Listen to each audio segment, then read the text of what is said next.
Welcome to our comprehensive one-year plan to master English communication.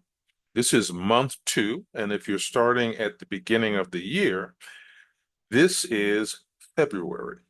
Okay? Now, this journey, which is going to be a one-year plan of learning and expansion to take you to fluency, we are going to transform your language skills, help you boost your confidence in both business and social settings. This is being provided by Mastering English Communication. Let's begin.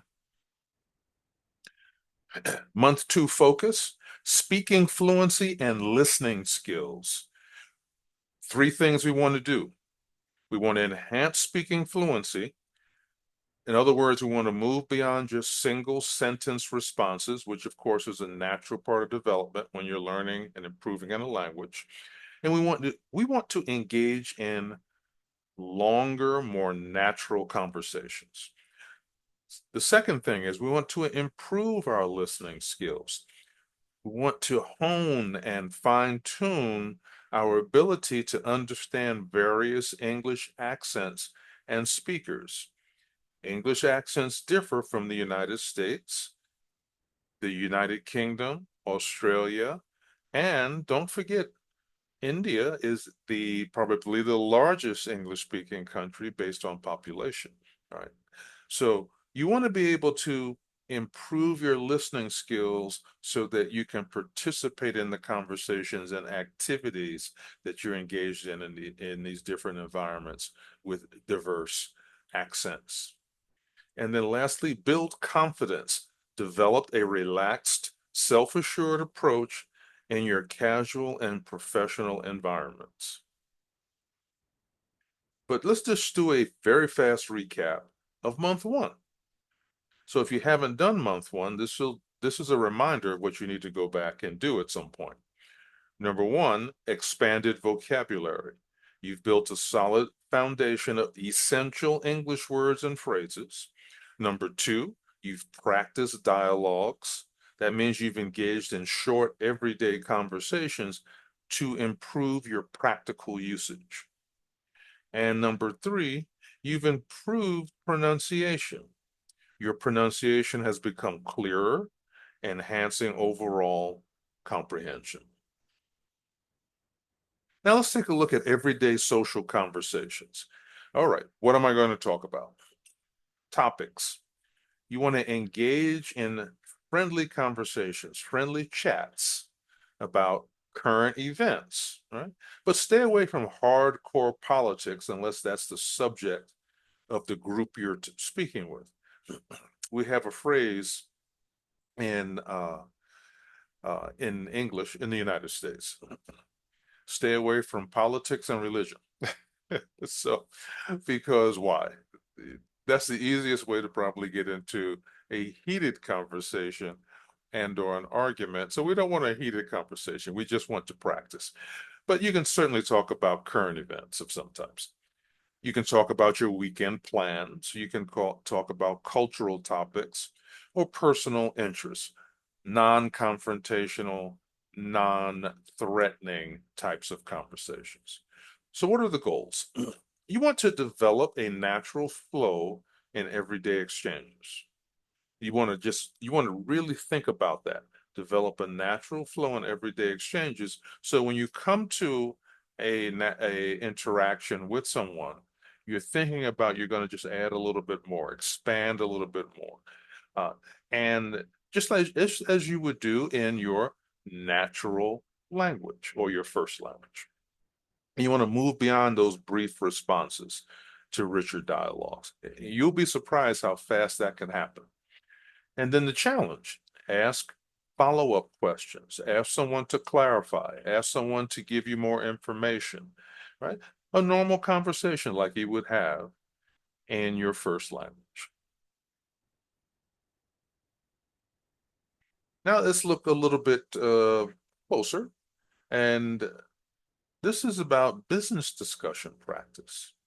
So these 3 things are an easy way. There are going to be other things that you will naturally bring to it, depending upon your business. But this is a very easy way to discuss business activities and ideas. Number one, discuss agendas. Everyone has this, so it's easy to sort of go down the list. Practice outlining meeting topics and objectives very clearly. Brainstorm ideas, right? So if you're an advanced speaker, even some of you who are intermediate, you've heard this term before, brainstorm. It means you're coming up with ideas.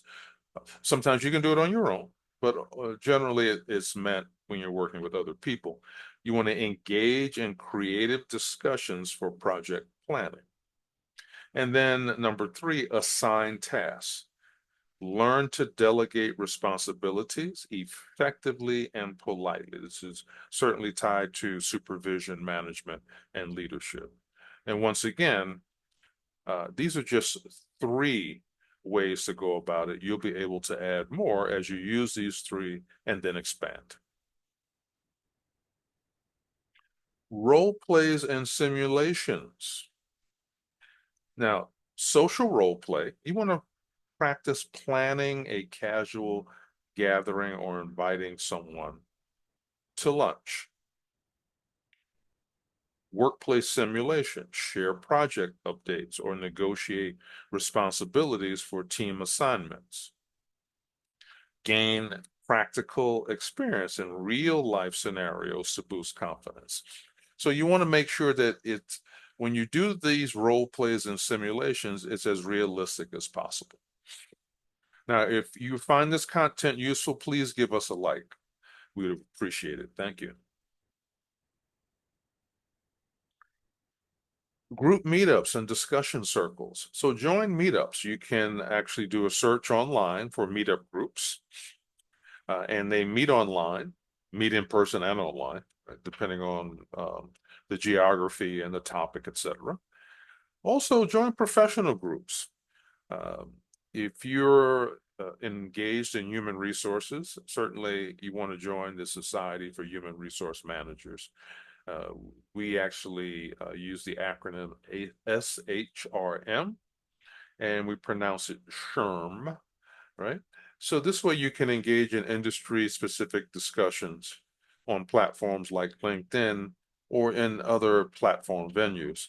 But there are many organizations, all industries, subsectors, professions have industry associations and professional groups. Casual circles. Join some community forums for relaxed conversation practice.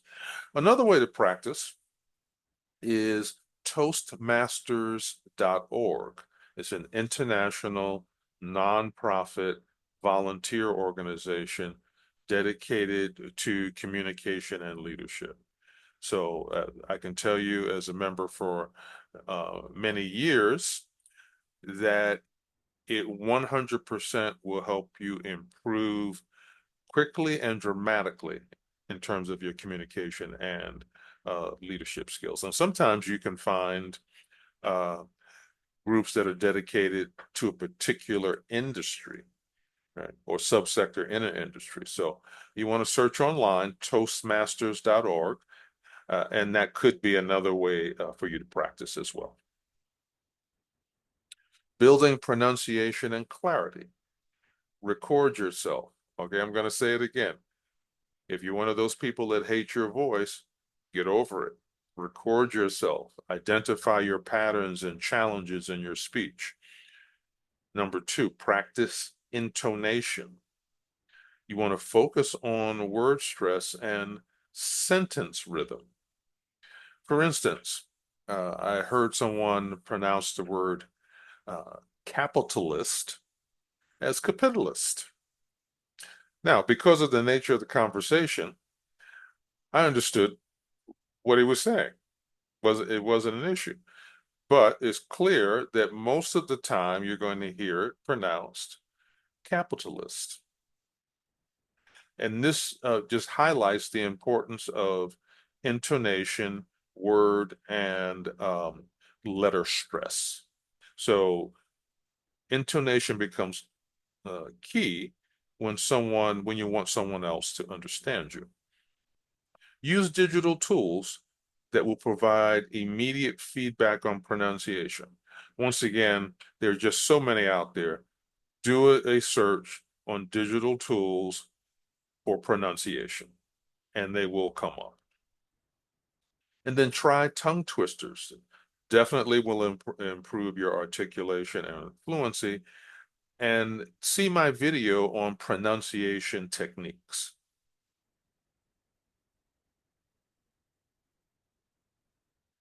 Strengthen listening and comprehension.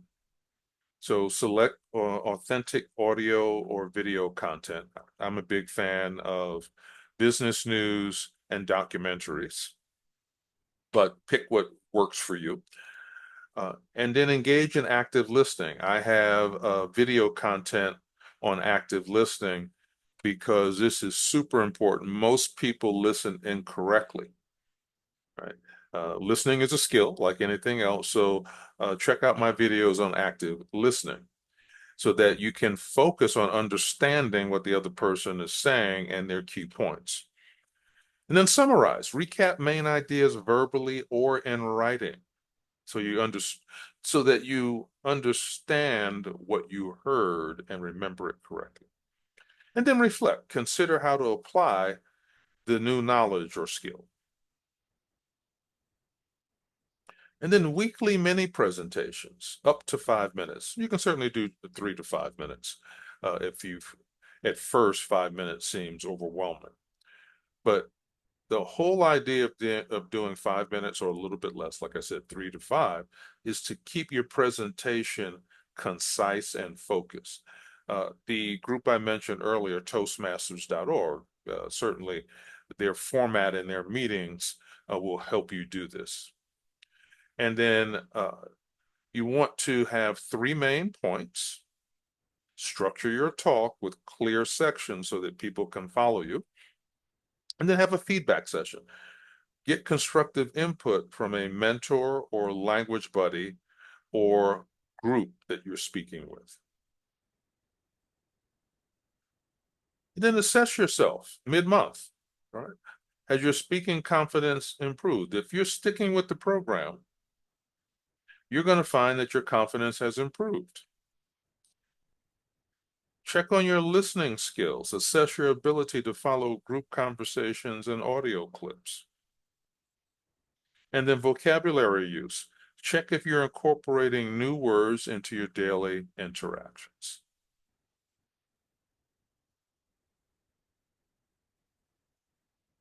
So practice, practice, practice, persevere, focus in. This is February or month 2. We look forward to month 3. And we're going to focus in month 3 on mastering professional writing and email etiquette. All right, everyone.